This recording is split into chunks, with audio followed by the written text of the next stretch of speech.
Hi, I'm Sophie and today I'm going to teach you how to do headstand. Headstand is one of the basic inversions that we do in yoga and is really good for getting oxygen to the brain and also will make you feel very energised after you practiced it. However, it is very important that you practice this correctly, and although it's called headstand, you should actually have a substantial amount of the weight on your forearms rather than on your head. If done incorrectly, headstand can cause compression through the spine, so it's really important that you learn in the way that I'm going to teach you and build the core strength and the arm strength that is essential for this before actually coming up into headstand. So to learn our headstand, there are multiple types of headstand, but we're going to take the traditional headstand where you interlace the fingers and make a base like this. You may have also seen other headstand practices where you come down and put your head down. This is called tripod headstand, but we're not going to learn that one for today. So in order to come into our headstand, we first of all want to measure out how far apart your arms are going to be in this position. The traditional way of doing this is to hold on to the elbows and use that as a measurement distance. However, there is much research today that shows that this is perhaps not the best way, and although you can do it this way, I prefer to kind of look at my shoulders and then down to my elbows and see where shoulder width apart is, as everybody is in different proportion.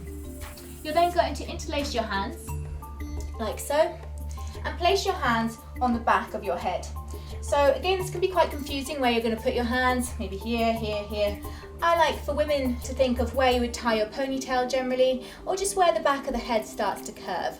So you're going to place your hands back here before we actually come down, and you want your hands to completely support the back of your head here. So they're not going to be resting on your hands, but just as it acts as a support.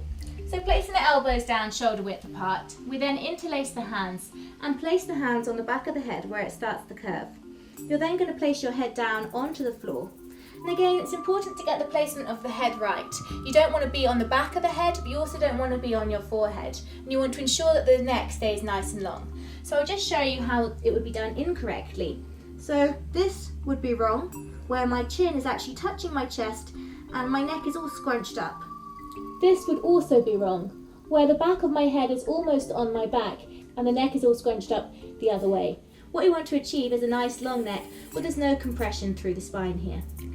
From here, we're going to tuck our toes, just like you're going to come into downward dog, and come into a downward dog on our head. So you might feel here, you've got quite a lot of pressure on the head. If that's the case, what I'd really like you to do is press through your forearms. Okay, really lifting up so that you can actually lift your head up off of the ground if you wanted to.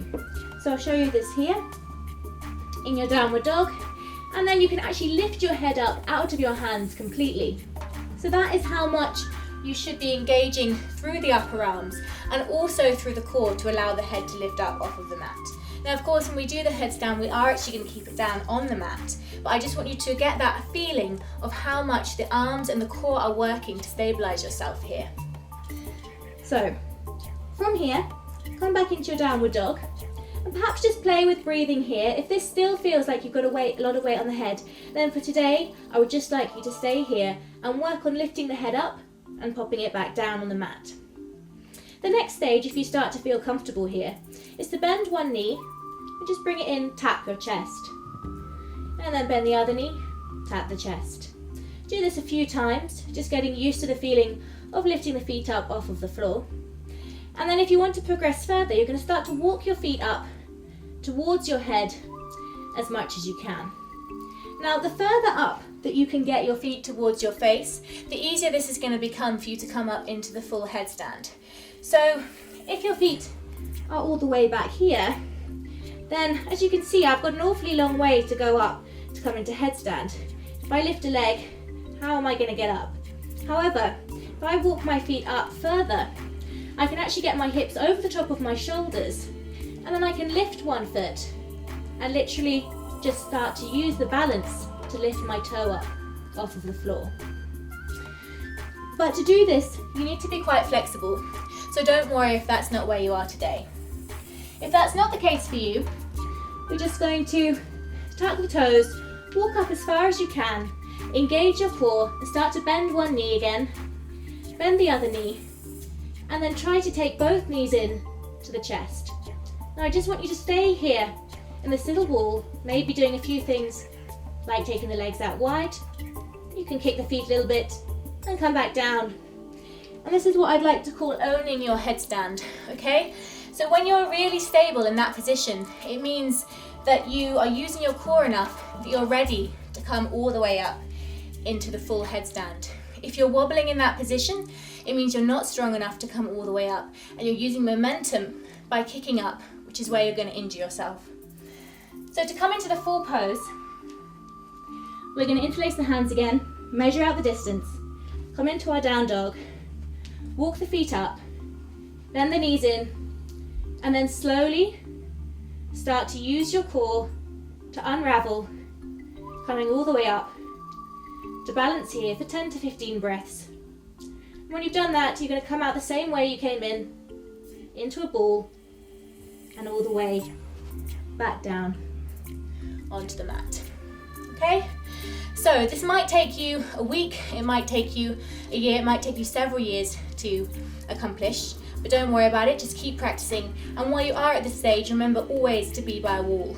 So it's important when you're learning headstand that all of this practice, although I haven't got a wall here, you're against a wall. So the back of your head and your back are facing the wall.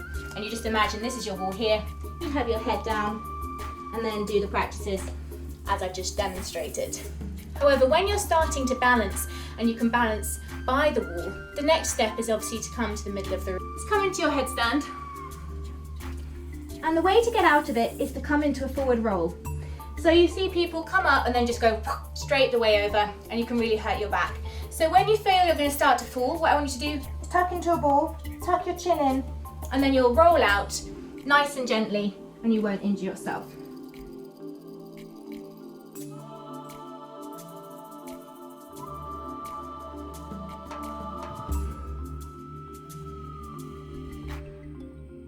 Thank you so much for watching today. I hope you enjoyed learning headstand, and thank you to those of you who have commented below. Please do comment more if you'd like to. If you'd like to subscribe, you can do above. Thanks very much. Hope to see you soon. Bye bye.